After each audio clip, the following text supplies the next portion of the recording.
Assalamualaikum warahmatullahi wabarakatuh. Halo semuanya, perkenalkan saya Tasa Paradila Ramadhani dari Program Studi Sastra Indonesia kelas A dengan NIM 0304042211.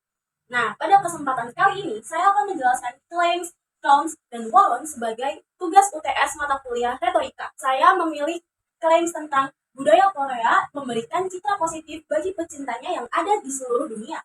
Akan tetapi, generasi penerus bangsa harus diimbangi dengan budaya-budaya Indonesia. Nah, dari klaim tersebut terdapat grounds berdasarkan data analisis di jurnal-jurnal penelitian yang menyatakan bahwa 44,6% dari 56 responden menyatakan mereka setuju dengan pertanyaan apakah mereka menjadi fans idol Korea. Dan dari data yang lain menyatakan 26,8% adalah remaja berusia 18 tahun yang mereka ini menyatakan mereka adalah anak-anak yang menggandrungi Korean Wave. Dari data-data statistik tersebut, dapat disimpulkan bahwa peminat Korean Wave di Indonesia ini sangat banyak, terutama pada remaja. Namun, dampak-dampak negatif bisa saja terjadi.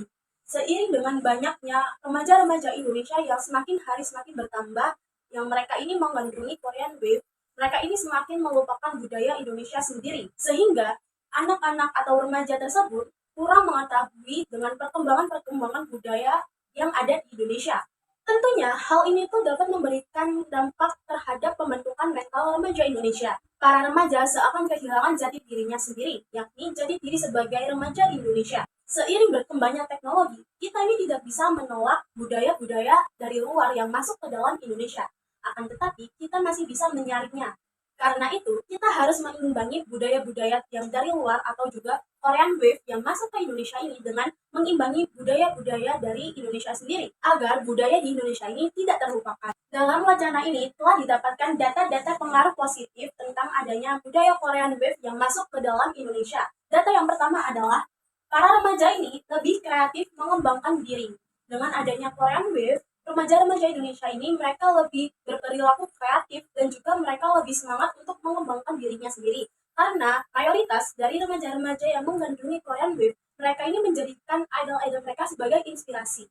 Yang kedua, yakni mudah bersosialisasi dan menjalin pertemanan dari berbagai daerah dan juga dari berbagai negara.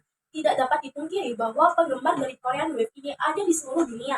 Oleh karena itu, sangat mudah bagi remaja-remaja yang menggandrungi Korean Wave untuk bersosialisasi dan juga menjalin pertemanan, bukan hanya di dalam satu daerah, namun juga di daerah lain ataupun juga di luar negara. Yang ketiga adalah memotivasi belajar bahasa asing serta menambah pengetahuan. Karena adanya Korean Wave ini, para remaja pastinya mempunyai semangat untuk mempelajari bahasa Korea. Dari sini dapat diambil dampak positifnya, yaitu para remaja ini menjadi lebih bisa untuk mempelajari bahasa asing. Yang keempat, menjadikan musik K-pop sebagai motivasi dan positive vibes. Karena lirik-lirik yang ada di dalam musik-musik tersebut biasanya terinspirasi dari kisah-kisah para idola meraih impiannya. Yang terakhir adalah dampak emosional dapat menghilangkan stres bagi remaja yang sedang lelah. Tidak dapat dipungkiri bahwa banyak sekali remaja-remaja Indonesia yang merasa mereka ini terbantu dengan adanya musik-musik K-pop. Nah, dari sini saya bisa ambil warnanya, yakni seiring berkembangnya waktu,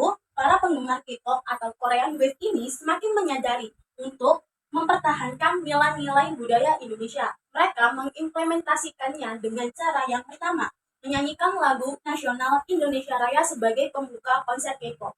Yang kedua, implementasinya yakni memberikan hadiah kepada para idola berupa batik, kain tenun, atau makanan-makanan khas Indonesia. Kita bisa mengenalkan budaya-budaya Indonesia kepada para idola yang dari Korea, sehingga adanya dampak positif yakni semakin dikenalnya budaya-budaya asli Indonesia di kancah internasional. Yang terakhir yakni mengenakan batik pada saat menghadiri konser K-pop. Banyak sekali konser-konser K-pop yang mulai mewajibkan para penggemarnya untuk memakai batik saat konser berlangsung. Hal ini terjadi pada saat konser SM tahun 2023 yang terjadi kemarin. Sehingga budaya-budaya yang ada di Indonesia ini tidak terlupakan dan tetap bisa dipertahankan nilai-nilainya. Sekian dari saya, terima kasih. Mohon maaf jika ada yang salah entah disengaja ataupun tidak. Wassalamualaikum warahmatullahi wabarakatuh.